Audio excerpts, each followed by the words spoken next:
let's break the mold. Chasing the stories yet untold. Passion ignites like a blazing fire. Knowledge takes us higher, higher.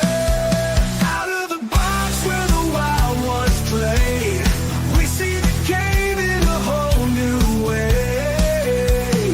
Living loud, hearts in motion. Sports with soul, pure devotion. The field's alive with endless dreams. We're more than stats, we're the in-between. A slam dunk thought. Good morning, Raider Nation. Welcome to the Silver and Black Lair. I'm your host, the Bat Fry, Kenny Fry. Happy Thursday morning, I guess. I don't know. Depends on how you look at it. If you hate Thursdays, then Thursday can suck. If you like Thursdays, so the weekend's almost here, then hey, hooray, it's Thursday. Awesome. There we go. Thursday night football tonight, Lions, Cowboys, should be a pretty good game, right? So that's exciting, especially if you're a Lions or Cowboys fan. Cowboys been playing really good football, and the Lions don't really know who the Lions are yet. Which is they better figure it out real soon here. What they're doing. But anyway, today's show is brought to you by our friend, your friend, everybody's good friend, Jason Fine, attorney, Big Al. You can reach Big Al at 1-800-HURT-123. That's 1-800-HURT-123. Jason Fine specializes in motor vehicle accidents, slip and falls, workman's comp, and personal injury claims. He has 3 office locations conveniently located throughout Pennsylvania and New Jersey. His office in New Jersey is located in Cherry Hill on 3 Greensward Lane. The phone number there is 856-209-5258. And he has 2 offices in Pennsylvania, one on the east side and one on the west side. The office on the west side is located in Pittsburgh on 500 Grand Street, Suite 2900. The phone number there is 412-365-8151. And his office on the east side is located in Philly at 1628 JFK Boulevard, Suite 2120. The phone number there is 267-888-2980. That's Jason Fine, attorney, Big Al. Be sure to let Big Al know that you're a part of the Out of the Box Sports family, and he'll hook you up with a great deal. So there you go. There you have it. All right, let's get the show on the road here. I got new spectacles on here, so hopefully I can actually read comments without going like this. I look kind of goofy when I do that. So I don't need any help looking goofy. If I'm being totally honest here. Speaking of goofy, let's look at last week's weekly embarrassment. The Raiders get thumped by the Chargers 31-14. They were in the game at halftime. They were in the game on the scoreboard, I should say. They're at halftime on the scoreboard. They were in the game, but realistically, they were getting their asses handed to them. And I wrote down a couple first half stats. Nothing crazy. I didn't go deep diving into it, but just something that really shows you how the score was a little bit misleading. First half, the Chargers ran 35 plays for 183 yards, and the Raiders ran 19 plays for 97 yards, almost half of each. Unbelievable. And it was 7-7. So like I said, the Raiders were still in it on the scoreboard, still in it. But they were cooked. They were cooked. When Herbert went down, to be 100% honest with you, I'm like, oh, maybe we have a chance here. The Raiders have a chance. And when Trey Lance came in, and he wasn't in there too long. I don't remember. I don't even think. I think it was just that one series, or was it 2 series? And during the one series, they actually pulled him out as he's driving him down the field a little bit, and they brought Herbert back in with his Mickey Mouse hand or whatever he had going on there, hand all duct taped up or whatever, because he hurt his little finger. I couldn't tell. I was watching the broadcast on my cell phone. I don't pay for anything like the NFL. It's too damn expensive, and I don't have the time a lot of times to sit there and just watch it. But when I do get a chance to watch, I have the Dofu app, so I'll hop on the Dofu app and stream it for free. And I mean, the only problem with that is I do get kicked off a lot, and I have to go back and open the app back up and select a different uh,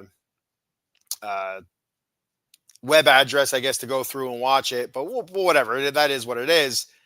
That's the way I'm able to watch the game when I get a chance to watch the game. And a lot of times I do listen to it on the radio if I'm in the truck or whatever. I do enjoy the radio broadcast. But anyway, yeah, you saw Herbert come in, and while I'm watching the broadcast, and like they're showing a picture of his hand, I'm like, I don't see anything. I don't know. So I couldn't tell really what was wrong with Herbert's hand, his finger, or whatever it was. But he got dinged up a little bit. And like I said, Trey Lance came in. He did okay, I guess you could say. And but then they took him out during the drive, which I thought was kind of weird. We'll just leave him there for the rest of that drive, and then work Herbert back in. But it didn't really matter. It didn't matter.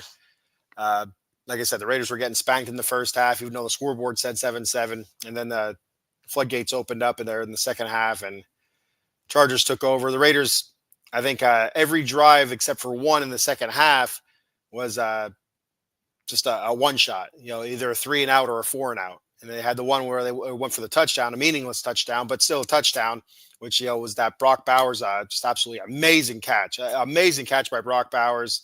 That's something that we'll be seeing probably for the rest of the season, long into the off season there, for highlights and stuff like that. So Brock Bowers, amazing catch. Only caught a couple passes, 4 catches, 63 yards. He was only targeted 4 times with 2 touchdowns. It's a pretty good average. I got a couple comments here. Checking in from YouTube, we have Nathan Nabis. I think that's how you say it. I'm not 100% sure. So if I mess up your name, I apologize. He says, "Bro, I love the Raiders. Raiders are the GOAT. I really wish the Raiders were the current GOAT. But you look back at the long history of the franchise, and this is still a very proud, honorable franchise back from their early beginnings in the I guess with the early 60s. One of the winningest teams in the NFL for the longest time, going through the 60s and 70s and parts of the 80s and whatnot. Have fallen on hard times for the last 20 plus years, which is, every time I say it, I just want to bang my head on the table somewhere. I got another comment here from Dasher Wolf. Dasher Wolfie, maybe. It says, "Hi, hello. Thanks for checking the show out. I appreciate it very much." And Nathan checking in again. Thank you, Nathan. Nathan, thank you for checking the show out. I appreciate it very much. This is Brill Purr. I don't know, Brill Purr. We're gonna call you Brill. No, I don't want to. That doesn't sound. Burl. We'll call you Burl. I don't know. It says, "I had a dream the digital equivalent of coronavirus spread and forged everyone into a form of social lockdown." Crazy, huh? Yeah, that would be. Yeah, we don't want that. Digital or real, we don't want any of that. I mean, you go back to the coronavirus, and what a kick in the nuts that was. Jesus. I mean, I thankfully I didn't come down with coronavirus. Nobody. I think my wife did once. Yeah, my wife did. I think it was around Christmas that year. I think it was, and but it wasn't anything terrible. She survived. She's still out there, and whatnot. But it just the way it turned our lives upside down. Me working night shift. I remember they shut down my place of employment for a couple of days, and they were able to figure out how to get it back open and whatnot. But just the uncertainty of what was going to happen, that was scary. And then I'm working night shift, and the schools are closed down for the rest of the year. So I have kids. I'm doing virtual learning with them, and it's like God bless it, man. Trying to stay awake until 5, 6 o'clock at night till the wife comes home. I'd sleep from about 6 p.m. to about 9 p.m. and go back to work and do it all over again the next day. 5 days a week. It was rough. I didn't enjoy that. My kids at the time, I had 2. No, we had 3. My little guy was, I think, I think he was about 2 years old, almost 1.5, 2 years old when it all went down there in March of 2020. Everything started shutting down. My oldest daughter, she was,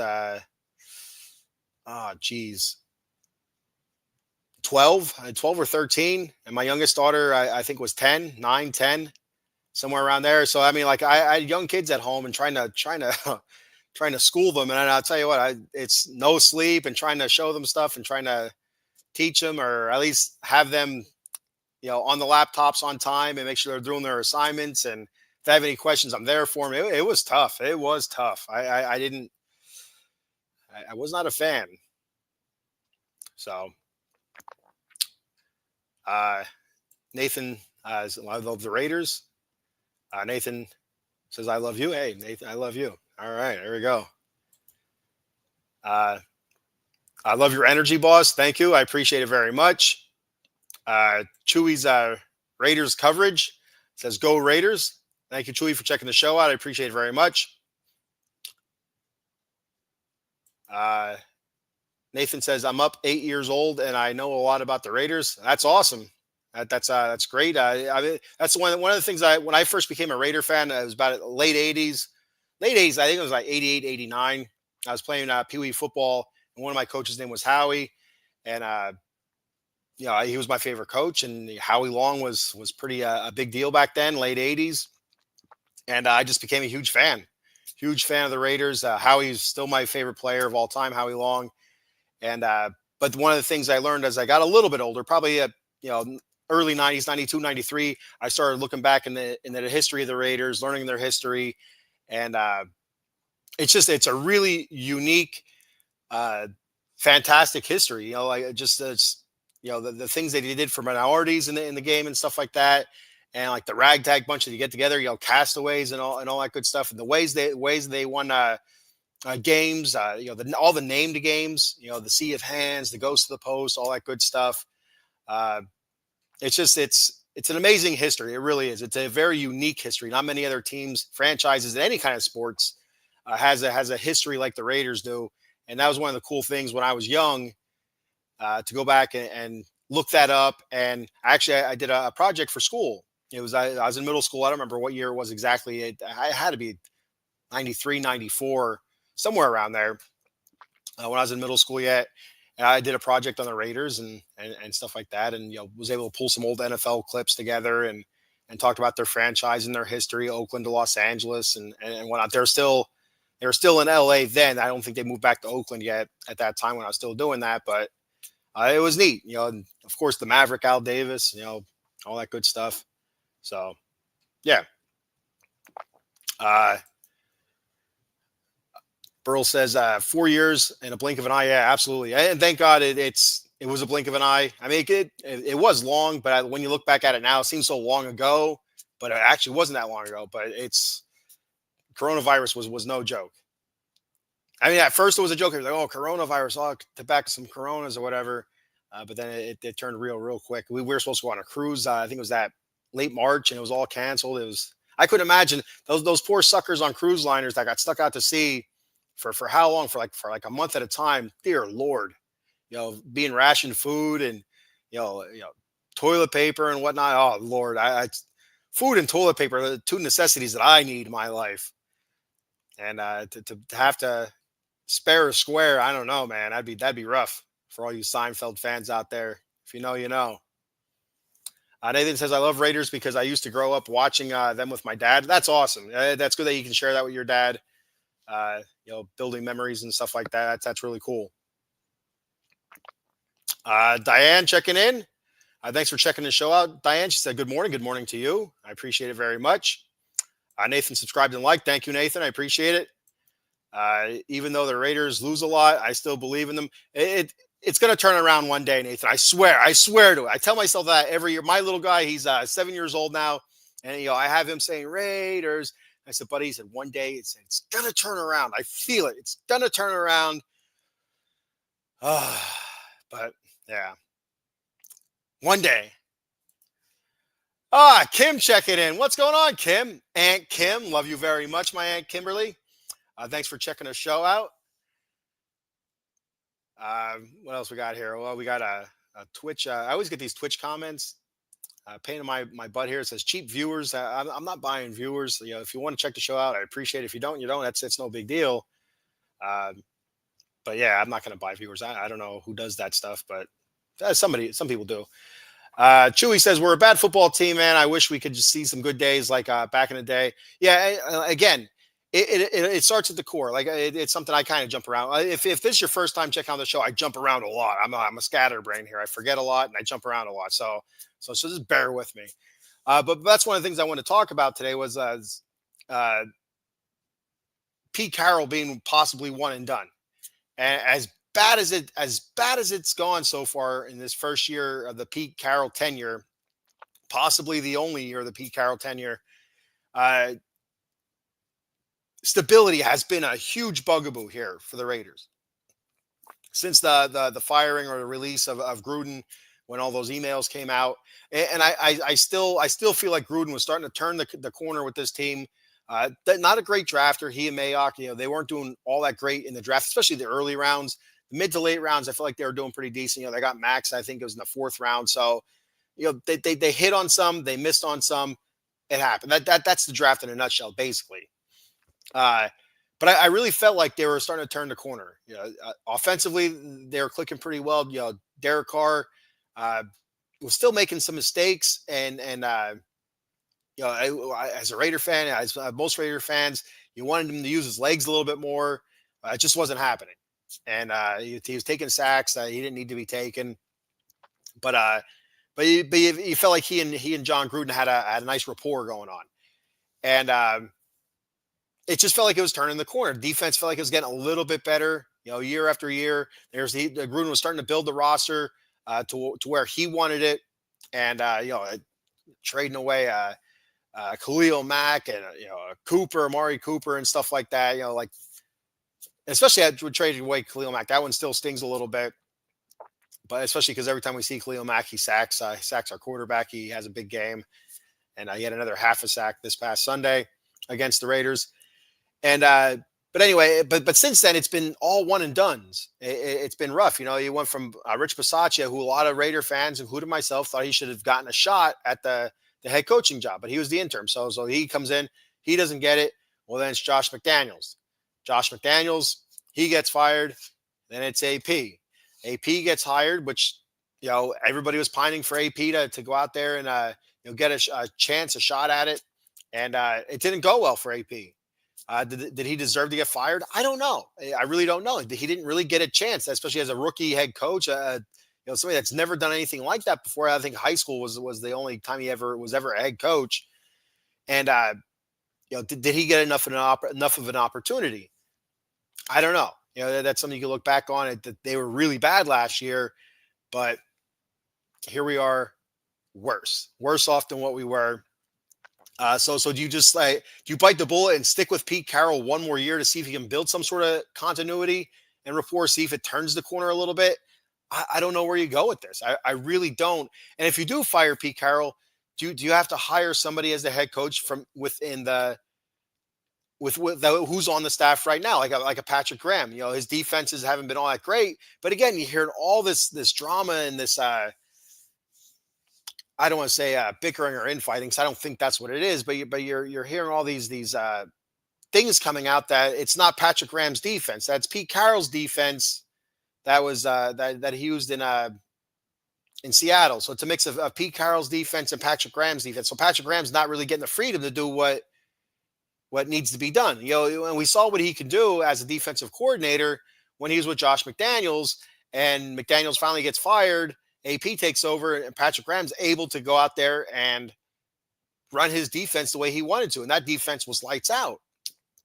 So something like that. I mean, I don't know where they go from here. I mean, like another one and done. It looks so bad on the franchise, and you look at the Steelers franchise. I mean, it's not a great example because.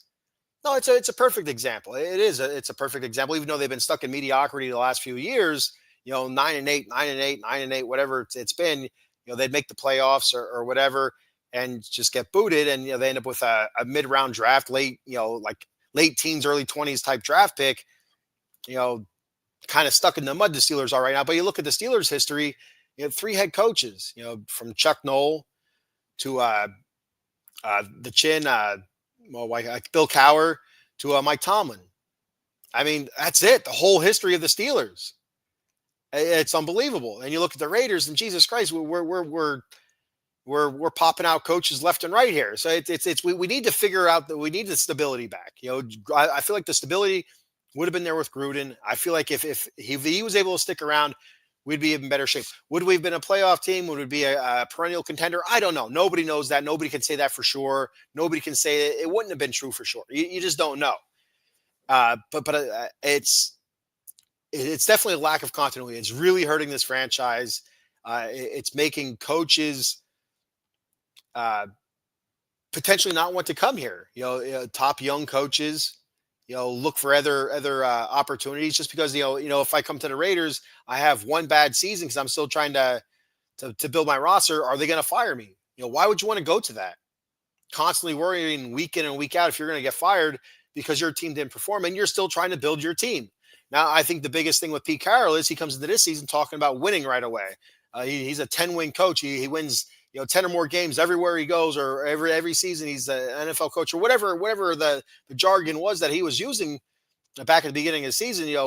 We're here to compete now, and it shouldn't have been that. Pete should have came in with, we need to build our roster, look to get better, this year, look to get better next year, and possibly look to push and compete for that playoff spot the following year. You need to continually get better. We are taking steps back by leaps and bounds, and it is sad. It is utterly sad right now the way this team is falling back. It's an embarrassment. It's a disgrace. And Pete Carroll's a better coach than that. I really, he was a better coach than that. What I should say that I should rephrase that, was a better coach than that. There's a reason why the Sea Chickens didn't bring him back the season before, where he was just like a advisory role or whatever it was. They gave an office with a window so he can sit there and look out the window all day or so, whatever old folk do. I'm not really sure. I'm not that old yet.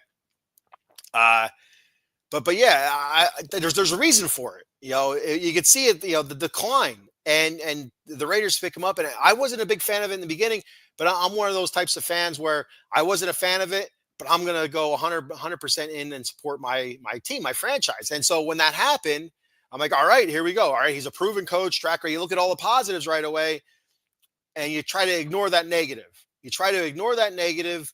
And where it seemed like his coaching style possibly could have been on the decline. The Sea Chickens were on the decline, and we bring him in, and this is what he is now. This is what he is, where he's intermingling with the defense.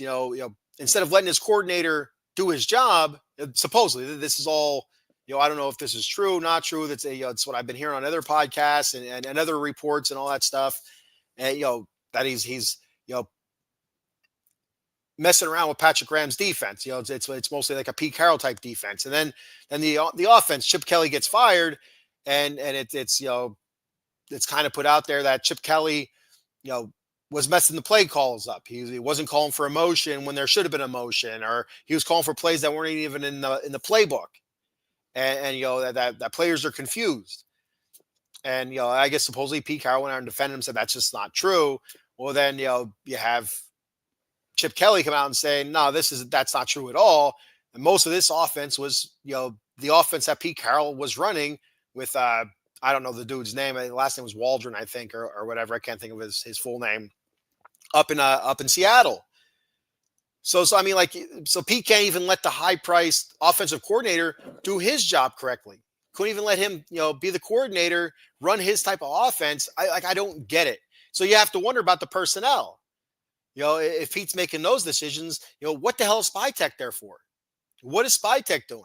Somebody needs to put their foot down and say, I'm the cock of the walk here. I'm the big man on campus. I am running this show. And me personally, I think it needs to be Spy Tech. Spy Tech's the GM. We don't have a president of football operations or anything like that. So it needs to be Spy Tech. Spy Tech needs to put his foot down saying, listen, Pete, these are the players that we're getting. This is the team we're building. And if you're not going to play these players, we will find a coach that will play these players. This is who we drafted. This is the future. This is what we're trying to build towards the future. It's not win now. It's get better now. Build now, not regress. Build now. Get better now. So we have greater years, ahead of us instead of, constantly just, falling back down the hole. Is, you climbing out, you see a little bit of daylight, and all of a sudden that root that you've been clinging on to, pulling yourself up out of the hole in, that gives way. Now your ass is back in the mud again in the hole. That's exactly what it was. And well, what it is, I can't say was because we're still in the hole. We're still on our backs in the hole like a turtle. Nobody's helping us flip over here. It's something to behold here. It's frustrating as a Raiders fan. You can't tell me that there can't be one Raider fan out there that's happy with this year's results. I'm not going to say there's no Raider fans back there that still back Pete Carroll. I'm sure there is, but I'm telling you, it has to be like a 90% Raider fan base that is totally not backing Pete Carroll. And it makes me wonder if they do bring him back just to see if they can get some sort of continuity, see if they can kind of get, working towards something. And maybe, Spytek says, puts his foot down and says, let the coordinators do their jobs. Let the OC be the OC. Let the DC be the DC. Get your son off of the offensive line coach. If he wants to be the junior offensive line coach, a junior assistant offensive line coach, I have no problems with that. Should not be the offensive line coach. Run games coach. He's also that. Why? The dude can't even wear one hat. Why is he wearing two hats? I don't know. So it's a lot of changes need to be made. Whether those changes are going to happen, I don't know. But first and foremost, we need a leader in the front office. And maybe they even go out there and they find a president of football operations. I don't know any, I don't have like inside information or whatever. But why not Charles Woodson, right? Everybody respects the hell out of Charles Woodson, especially the nation. I always view Charles Woodson as a great leader. Even when he was on the Raider teams the second time around, some bad teams, he was still out there balling out, being a leader on that defense, and just being that guy. Why not him? Why not Seawood? Why not have Charles Woodson be your president of football operations where, this is the guy that's running the show. All answers, all questions go through him. And that's the end all be all. He makes the calls. Somebody like that. Why not? You can't have a coach like this come in here, undermine the GM, undermine the OC, the DC, all those guys, and just not play guys just because, they're not my guys, I haven't heard him once. I could have missed. I don't watch every Pete Carroll press conference, but I haven't once heard him criticize Geno Smith. I haven't. Kenny Pickett fumbles the first snap coming into a game cold, and he still talks about it. I don't understand that. That boggles my mind. That happens a lot. When a quarterback comes in cold, mistakes are going to happen. Yeah, okay, he's taking some practice snaps. That's not a live game snap, live game speed. It's not the same damn thing. But he was quick to criticize Kenny Pickett about that. You go back to whatever week it was that Pickett came in the first time this season for a play. Geno got hurt. Kenny takes the snap. He fumbles the ball. I believe is recovered by the defense, and that was that. And somebody said about Kenny Pickett getting. He goes, oh yeah, and he fumbled the first freaking snap, man. It's like you didn't say about Geno throwing 3 interceptions. Oh yeah, well yeah, Geno, it's he's doing the best he can out there. He's not calling the plays and stuff like that. Like that burns my ass. That chaps me something fierce. I don't get it. I don't understand it. It talks about this guy compete. You don't hear about Geno competing. Again, not understanding it. For as poorly as Geno played, he should not be playing right now. You should be getting different guys in there, seeing what you have. What do we have in AOC? Is AOC coming back next year? I don't know. I think next year is it this year or next year is his contract year? I mean, what do we got? Kenny Pickett. We traded for Kenny Pickett. We gave up a draft capital, a 5th round pick. I mean, granted, it's a 5th round pick, but you don't know what that 5th round pick could have been. Like we said, Max was a 4th round pick. What was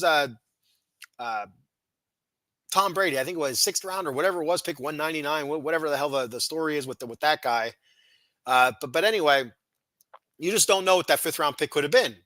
That could have been traded or bartered for something else. But we traded for Kenny Pickett, and we don't even give him a shot. He goes in. Geno can barely move. I think was it against the Broncos last time, or yeah, I think it was against the Broncos last time where he went hobbled off, and Kenny Pickett came in. Geno can't even protect himself in the pocket. And he goes back out there, and Pete lets it happen. It's asinine. It really is.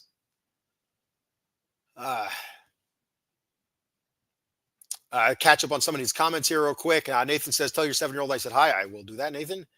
Chewy says, "That's why I didn't like the signing of Pete Carroll. He's too old, and he will be gone in a year or two. We're constantly changing coaches and QBs, and we are unstable as a team." And so that's the one thing, Chewy. I thought when the Pete Carroll hire happened, I'm like, they have to have some sort of succession plan in place, because I think it was a 3-year deal with a 4th-year option, but it seemed like it was going to be 3 years and done. So that tells me that they know his out already. So there has to be a coach that's going to be under him for those couple of years, building a rapport and maintaining stability when that transition happens. I honestly think that was going to be Chip Kelly. I honestly 100% think that was going to be Chip Kelly.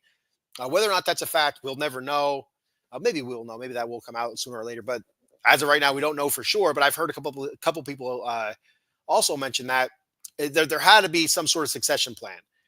One, because of his age, and two, because of the way the contract was constructed and the stuff that I don't know if it was that maybe I made up made it up in my head. I don't know, but I thought I heard on the television, so it's true, of course, that basically it was gonna be 3 years and he was gonna come out, even though there's a 4th-year option. That 3rd year was going to be it, and he was going to be done coaching, period. So, and that's why you have a succession plan, so you're able to maintain that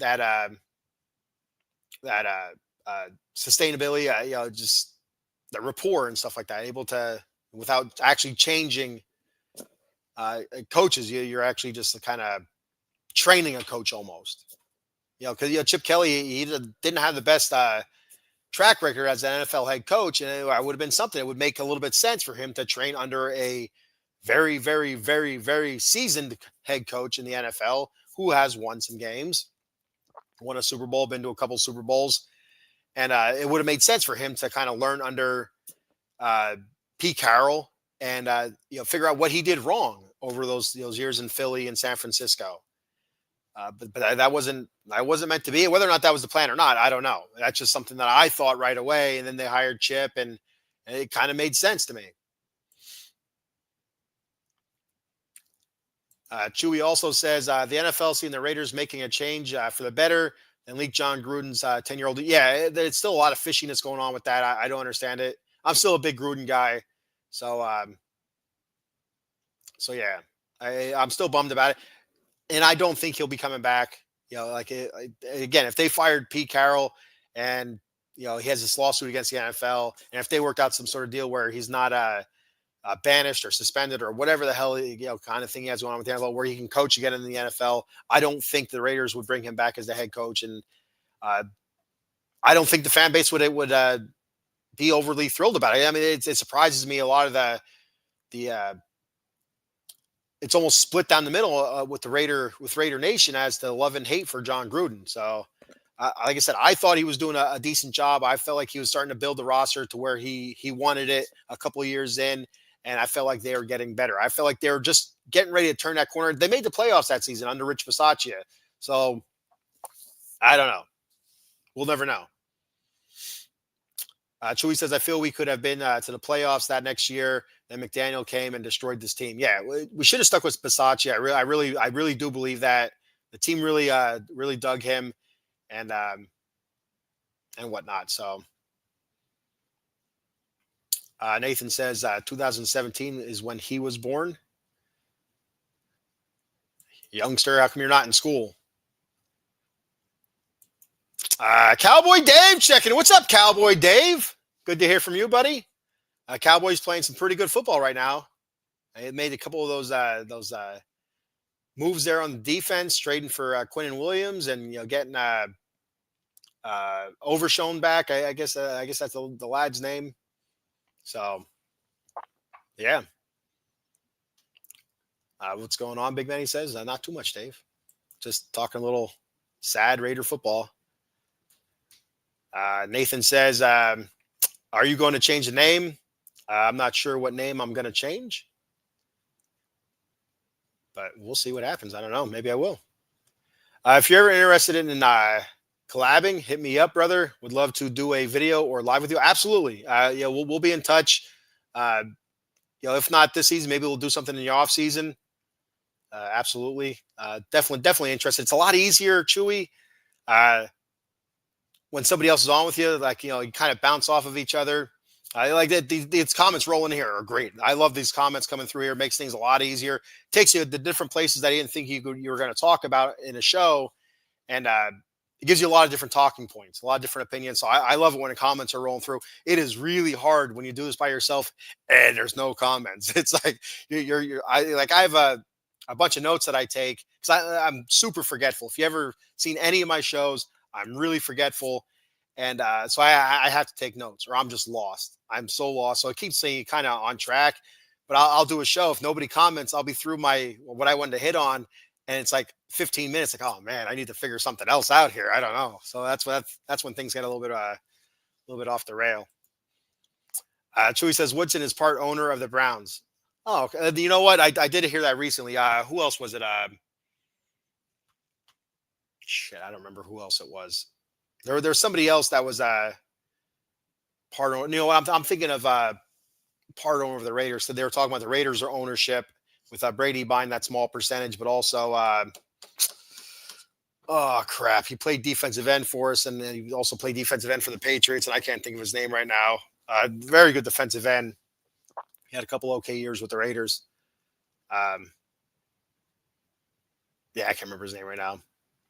The notorious TBG checking in. What's up? He goes, it's been a long time since the Raiders fans were talking shit to Bears fans. Yeah, very long time. There's no shit talking going to Bears fans right now. So we are not shit talking to any, we can't shit talk to any fan base. Maybe the Titans, but we barely beat the Titans. They have one win. We did beat the Patriots. We had a whole offseason to kind of work up to them, and we also played, it was raining and whatnot. So I'm not going to make excuses why the Raiders won that game against the Patriots in week 1, but we'll take it. It is what it is. But the Bears have had a really good season. I'm interested to see where they're going to go. My old man, my dad, he doesn't watch a whole lot of football, but I know growing up he was a Bears fan. He probably couldn't name one person on the Bears right now. So, but in the 80s, of course, when the Bears were really good, my dad was a Bears fan. He really liked Jim McMahon and stuff like that. So, yeah, I have no problems with Bears or Bears fans.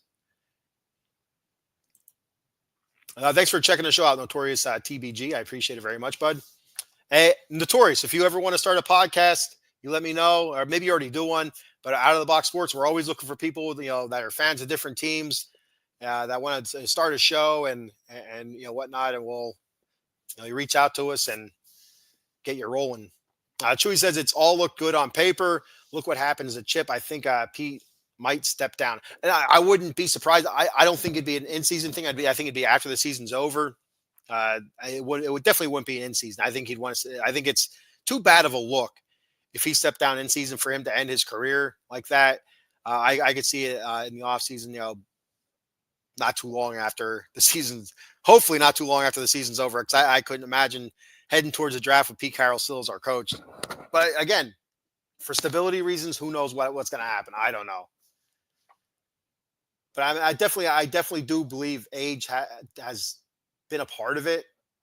But I think the game's passed him by. I really do. I feel like instead of him just going there letting his coaches coach, I feel like he believed that he was still that 69-year-old coach, which sounds ridiculous. But that coach from a few years ago, when the Sea Chickens were still playing pretty decent, and they're having a decent season this year, so no, I'm not going to bash them there, but you know what I'm saying. When the Sea Chickens were really rolling under Pete Carroll, during the Legion of Boom, after the Legion of Boom, all that good stuff, I feel like he was still kind of clinging on to that. instead of recognizing, maybe the game has passed him by a little bit, use his wisdom instead of using, what he perceived was his knowledge. Two different things, wisdom and knowledge, two different things. I don't know how to explain it, but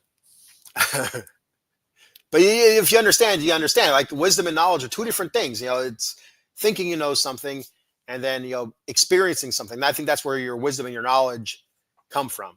Knowing something or thinking you know something, but then experiencing something and able to pass that along to somebody, that could be knowledge for them. Using your wisdom as not, man. I'm like Confucius here, man. I'm like Confucius.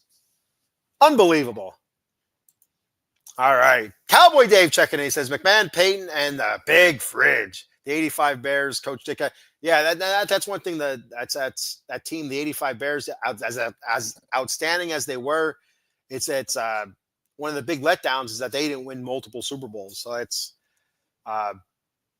for that franchise to only get one Super Bowl out of that team. It was you look back on it now, it's easy to do that now, but that's a big surprise. So yeah, so back to the Chargers game. That's where we started the show off at. But yeah, it was another abomination. But I did want to point out Caleb Rogers getting his first start. We've all been clamoring for it, Raider fans. Get the rookie in. We have all these injuries on the offensive line. The guys that they're putting at guard are sucking ass. And what I know, the whole thing they did with center, I'm not going to get back into the whole JPJ and the center thing and all that other stuff. I did that last week. I don't want to get into it again this week. Maybe next week I'll get back into it because it still irritates the hell out of me. But anyway, bringing in Caleb Johnson, having him rotate with Antonio Mafi. Mafi, he was brought in because he played I think it was he played under Chip at UCLA, so he's a Chip Kelly guy, whatever that means. But I thought they both played well. They kind of rotated. I think the totals were Caleb Rogers, I think, played a total of 18 snaps. And I think Mafi played close to 30 or over 30. I mean, the Raiders had 46 plays. So, yeah. So it was almost 30 snaps for Mafi at the right guard position with rotating with Caleb Rogers. But Caleb Rogers got the start. They both only allowed one quarterback pressure. There was a couple times, I actually did get a chance to watch this game live on the Dofu app. And I thought overall Caleb Rogers looked really good for the limited. It's only a small sample size, 18 snaps. That's not a lot in a football game. And I thought he looked good for the most part. There was a couple plays where he got beat, whether it was on a run or even a pass, allowing a little bit of pressure. But I didn't see any plays where he got dominated. I didn't see any plays where he got dominated. I thought he looked the part. He looked very good at right guard. And I don't see why. Then another thing that bugs Raider Nation off, pisses Raider Nation off about Pete Carroll is he comes out and says that Caleb Rogers is still competing for playing time at right guard. In my opinion, going into next week's game, I think we should have Caleb Rogers at right guard, and what the hell, have Mafi at left guard. Let Dylan Parham compete for playing time for crying out loud. I mean, Mafi, he's a young guy. I think I looked it up before I came on. He was a 5th round pick. I don't remember by who, but he was a 5th round pick. Was it with the Panthers maybe, or I don't know. It doesn't matter. He was a 5th round pick, and he's only like 25, 26 years old. I mean, he's a young guy. And so why not? Why not? I thought Mafi looked decent. I thought Caleb Rogers looked decent. Why have them compete? Why not? There's our guards. All right. If you want to put Kappa at center, whatever. I'm not even gonna get into that whole debacle. But maybe start looking at at tackle DJ Glaze. He has not looked good at all this season. I mean, there was some times where he looked okay, but overall, he has looked really bad this year. And I've heard some other shows, some other podcasts talk about possibly the Raiders should look at moving DJ Glaze to the interior, move him to guard. He's more. He looks like his skill set is better suited as a guard. Again, I don't know. I'm not an NFL offensive lineman. I was never an NFL player, and believe it or not, I never played in the NFL. So breaking news here. But yeah, it's why why not try DJ Glaze down at guard? And that leaves Charles Grant, our other rookie. Yeah, give him a shot at tackle there. What's the worst that could happen? We're gonna lose. By the way, we were eliminated from playoff contention. If that was a concern of anybody out here in Raider land, we were officially eliminated. So, but anyway, get these young guys in, see what you have in them. I mean, even if it's the last few games, you still don't know exactly what you have in these guys because it's only a half a season, not even a half a season that they're going to get a chance to play. But see what you have and see what you have to work on them with over the season, in the off season. Okay, this is where they struggled. All right, let's get this taken care of. Let's get the maybe if we move this guy here, maybe he's better suited there in the NFL. Maybe he's better suited as a guard instead of a tackle. DJ Glaze, still a young guy. I mean, when it comes down to it, there's a chance that next season, we can end up with a very, very young offensive line. A really young offensive line. I mean, you look at it, JPJ, whether it's center or guard, he's a very young guy. He'll be coming into his third season next year. So you have to figure, I don't know what his exact age is. So you have to figure he's 25, 26, somewhere around there. 24, 25, 26. Caleb Rogers, again, 23, 24, somewhere in that age range. Charles Grant, 23, 24. DJ Glaze, 24, 25, 26. These are your offensive linemen. Get them out there, move them around a little bit, see what you have, and see what you can mold them into.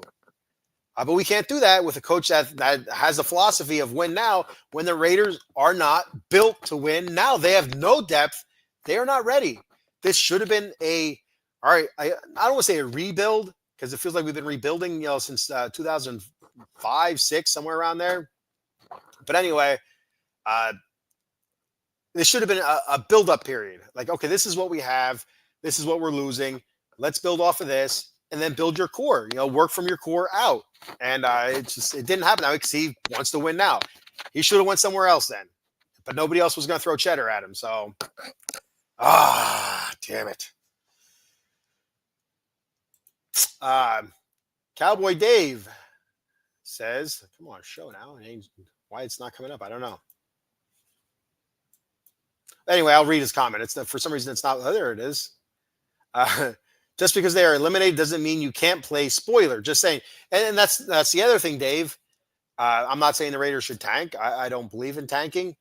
But why would you want to win right now? You win 2 games, that puts you all the way up to like pick number 8, 9, 10. Do we want to do that again? You'd rather be in the top 3. But with the Raiders, the way they pick, in the draft, especially early rounds, they don't have a great track record. Brock Bowers, great track record. Ashton Genty, still don't know yet. With no offensive line and just the play calling's been absolute crap this year. We don't know what we have in Ashton Genty yet. So it's just one of those things. Damned if you do, damned if you don't. So yeah. It was good to see Jack Besh get in. Speaking of rookies and young guys, it was good to see that. And Dave, real quick, Dave, if there's anything that the Raiders are going to spoil this season, I hope it's this week because I hate, and I'm going to say this as calmly as I can, I hate the Denver Broncos. I use the H word for the Denver Broncos. Hate. I don't use hate a lot. Especially like, a deep-rooted hate. Like I can say, I hate, cold water or whatever. You know what I mean? Like, that's the throwaway word there. But a deep-rooted hate. I hate the Denver Broncos. I hate the Ponies, the Donkeys. I hate them. All the sports teams that I cover. I talk Mets. You can see the Keith Hernandez shirt back here. It's been a little bit, but I am going to get on with the Mets talks. I hate the Braves. You see how I change? I hate the Braves. I don't like the Braves at all. I hate the Braves. That's a Mets fan. LA Kings. I'm an LA Kings fan. I do LA Kings talk, silver and black Lair, LA Kings. Again, I'm behind schedule with that. I'm going to get it going again. We're a quarter of the way through this season. The Kings are kind of mid. If the season were to end today, the Kings are in the playoffs, but The same result, it seems like. But anyway, you know, I, I hate the Ducks. You know, I hate the Oilers, but the Raiders, I hate the Broncos. I hate the Broncos. Hate them. Fist is clenched. If you're not seeing me on camera, my fist is clenched very tightly. If you know what I mean. Dave says, guys playing for jobs. I get it. Still doesn't mean you can't play. Spoiler. No, again, Dave, I get that point of it. And guys are so yeah, and the tanking part of it. Guys are playing for jobs. Guys, either they're playing for their future job with another team or they're playing to stay with the Raiders. So they're not going out there tanking. Coaches, they're not going out there tanking. So the only people wanting to tank are the nation, some of the nation, not all the nation. I don't want them to tank, just because I think the draft is such a crapshoot. Like there's very few definites in the draft. That's not the right word I want to use, but I can't think of it. I'm getting tired. So there's very few definites in the draft. We got lucky with Brock Bowers. He was a definite. That was a home run where it looked like he could be something special, and it turned out he's been something special so far. So, like that. But there's a lot more busts in the draft than there are home runs. And so whether you're picking at 1, 2, or 3, or 8, 9, 10, 11, for me, I could care less. There's guys that drop all the time for one reason or another, or there's guys that maybe scouts just didn't look that deep into, and your scouts did, and you see something more special or what have you, and you get him and it works out. So you just never know. I like Ben Roethlisberger, won a couple of Super Bowls with the Steelers. I think he was picked like 12th or later by the Steelers, somewhere around there. I mean, so you just never know. You never know.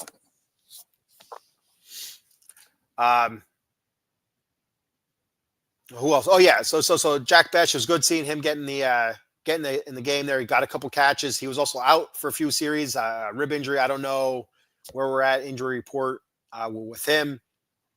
Brock Bowers, another, like I said, outstanding game. Great catch. The highlight reel catch.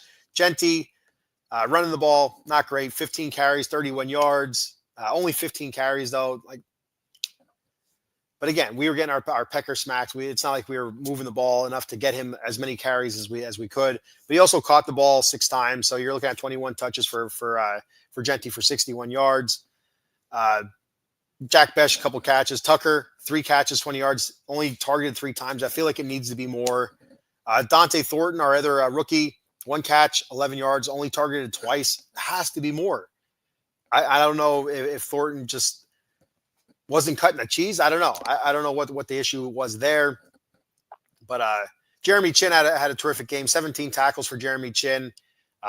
He's quietly having a pretty good season. I'm really liking Chin, really liking that pickup right now. Max, 4 TFLs, 4 tackles for losses, 2 sacks. We had a Malcolm Kuhn sighting. He had a sack. That's been a big letdown. But I'm not surprised by it. Coming off an ACL injury, I feel like any sport, it takes a guy about a season to fully come back from the any kind of torn ligament, surgery kind of thing. So. And not everybody's built the same. You might get that anomaly where somebody has the ACL surgery or total knee reconstruction. They come back the next season, they're balling out again. Those are anomalies. I think more often than not, coming off a knee surgery, a reconstruction of the ACL, that it takes a full season before they're fully back. That's why I'm not really sure what's going to happen with Kuntz. He only signed a 1-year deal. Do the Raiders look to re-sign him for another year, or they just wash their hands and let him roll out? So.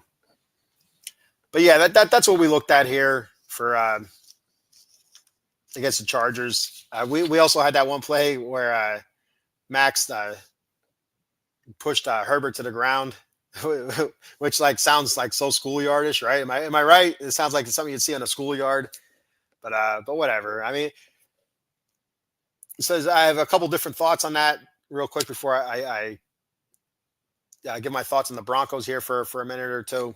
and I go to bed. I'm starting to hit a wall here. But anyway, and I got to get the crock pot going before I go to bed. Yeah, that's dinner tonight. Got to get the crock pot going. I have my orders from Mrs. Bat Fry. Anyway, so you have who was it? Was anyway, Herbert made the pass. I don't remember who the pass was to. I think it was probably to goddamn Keenan Allen, who absolutely killed us on third downs again. It doesn't make sense. You know they're going to throw to him on third down, and you don't cover him. Anyway, Max is he's disgusted. He's walking away, and Herbert's he's watching the play. The play's over. He comes hopping up behind Max, and he's just screaming. Screaming. I get it, Max. Like said to him after, dude, you're screaming in my ear. I get the reaction that Max had. 150%. I get that. And was it a flop? Probably was a bit of a flop on Herbert's part, but you know what? The referees are looking for it. They found it. Max got the flag. So my schools of thought on it are good for Max. Stand up for yourself. Tell Herbert to shut the hell up or whatever. Good on Max. I'm fine with that. But a couple different ways to look at it. I look at it. We're a 2-10 team. It doesn't hurt us. It doesn't hurt us. It is what it is.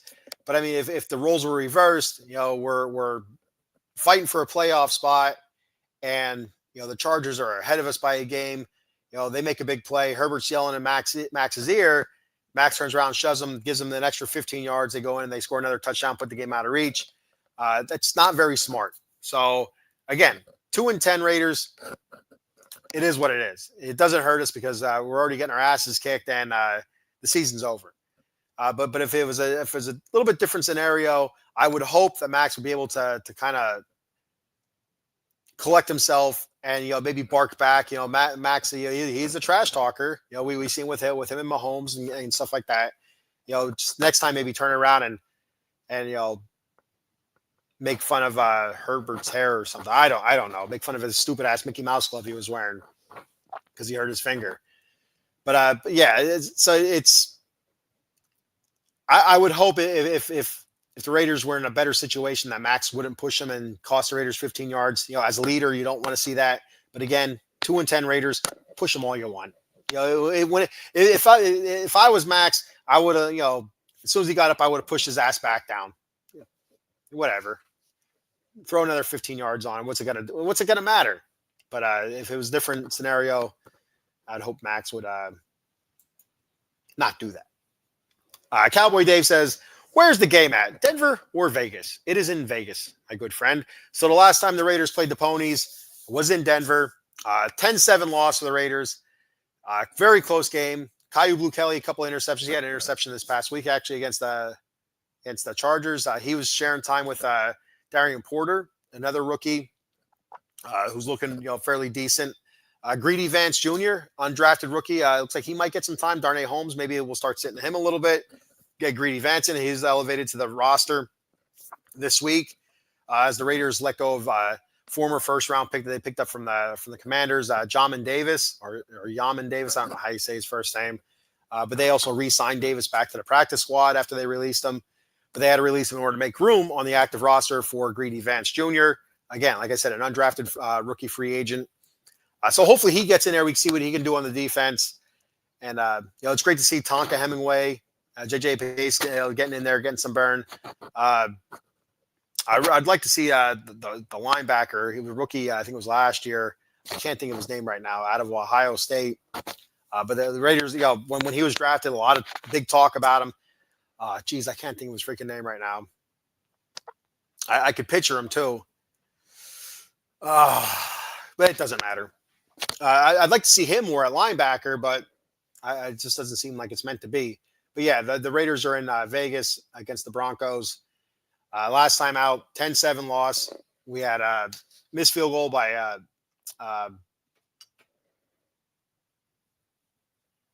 I'm getting tired. I'm starting to hit a wall. I can't freaking remember nothing now.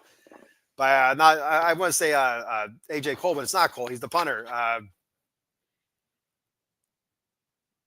By our field goal kicker, that guy. Again, I apologize. I'm hitting the wall here. Daniel Carlson by Carlson. So yeah, missed field goal by Carlson, and it was windy out. So I give him a little bit of slack. I give him a little bit of not a pass, but I'm more likely to give him a pass on that miss just because it is a bit windy. But just the full season of work that he's put out there, it's not great. So and the Raiders did release field goal kicker Greg Joseph, who they picked up. He was on the practice squad. They released him off the practice squad to make room for John Davis, I believe. No, but they did release him. So Dave wants to know what the point spread is. I don't know, Dave. Use your phone. Google it. You're gonna make me Google it here. I don't know. Probably 7. The Raiders are probably dogs by 7. I would guess somewhere around there, 7.5 maybe.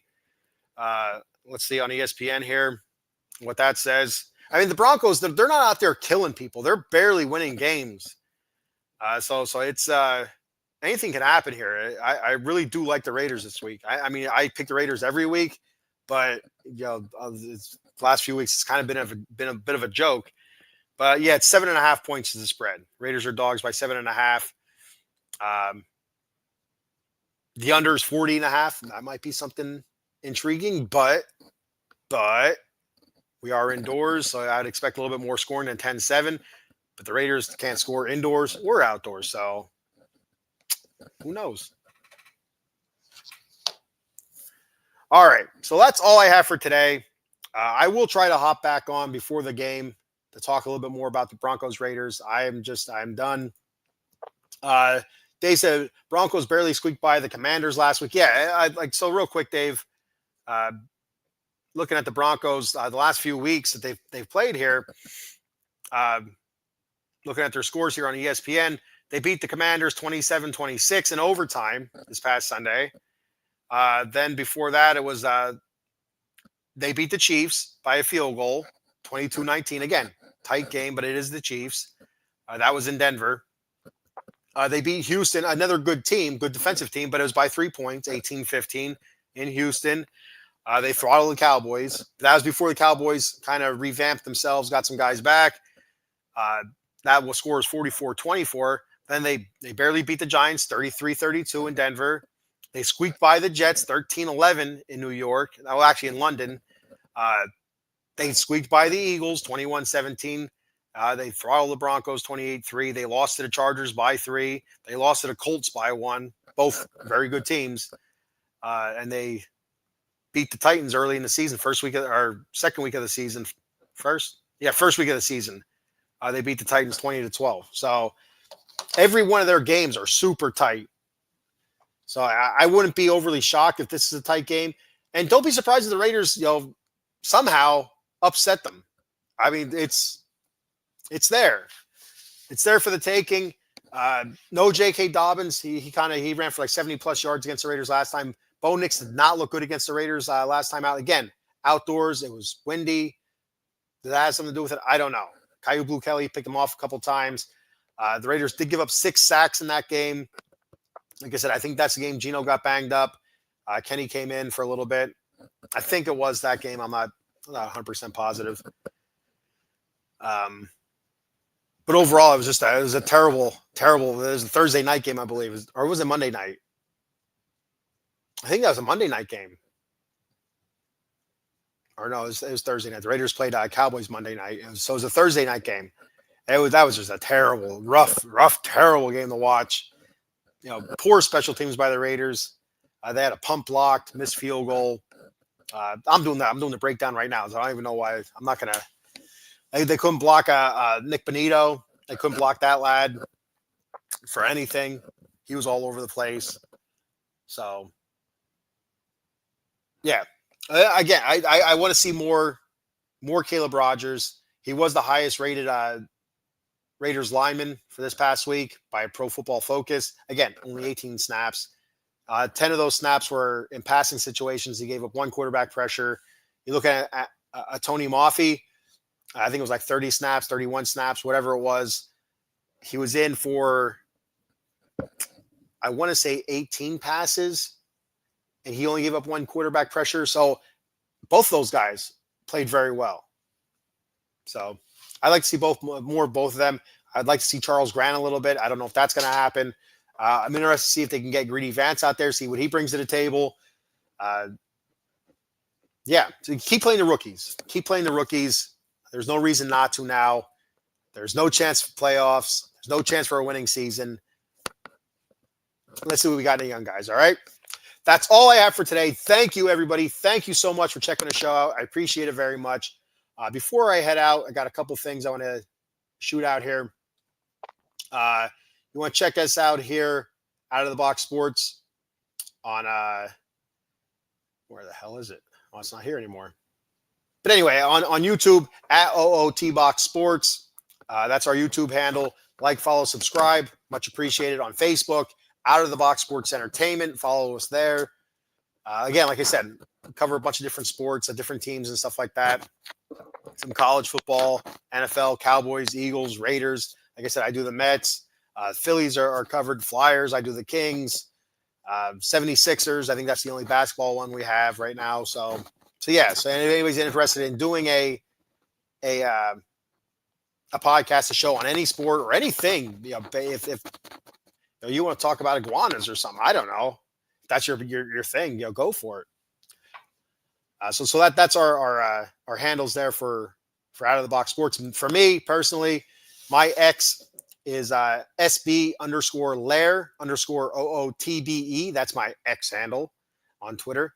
Once again, at SB_Lair_OOTBE. Don't forget those underscores. And my YouTube channel is The Bat Fry Pods. That once again is The Bat Fry Pods. That's my YouTube handle. So check me out there, or don't. It's fine. If you want to help me out, I'd appreciate it very much. Head on over to Dubby Energy Drink at www.dubby.gg. Check out their energy drinks, their powdered energy drinks. They come in a tub. They're jitterless energy drinks. They give me that boost I need on night shift. I work night, so I know when I need that kick. I scoop in my water, shake it up. I'm hitting it. I tell you what, you feel it. You feel that burst of energy. No jitter, no after effect. Great taste. A bunch of different flavors they have. They're big into anime collabs. So if you're an anime fan, check that stuff out. I'm not an anime fan, but I like good tasting stuff. So there we go. They got some pretty decent swag there. They also have hydration powders. So if you're not into energy drinks, but you want to try their hydration powders, check that out as well. So some good stuff there. Use my promo code, TheBatCave. That's all one word, TheBatCave, and get 10% off your order. And let me know what you think. If you do try it, let me know what you think. Again, if you want to help me out, that's how you do it. If not, no big deal. Just keep checking the show out. I appreciate it very much. All right. Thank you very much. I'm getting the hell out of here. Prediction for this week's game. Like I said, I'm going to take the Raiders in an upset. I am. I like the Raiders 17-16. There it is. I'm going to pick the Raiders again. I pick the Raiders every week. Maybe I'm the reason why we stink because I keep picking the Raiders. So there it is. All right. Until next time. I don't know why I keep saying it, but I keep saying it. Thank you, and just win, baby. See yous. Raiders out.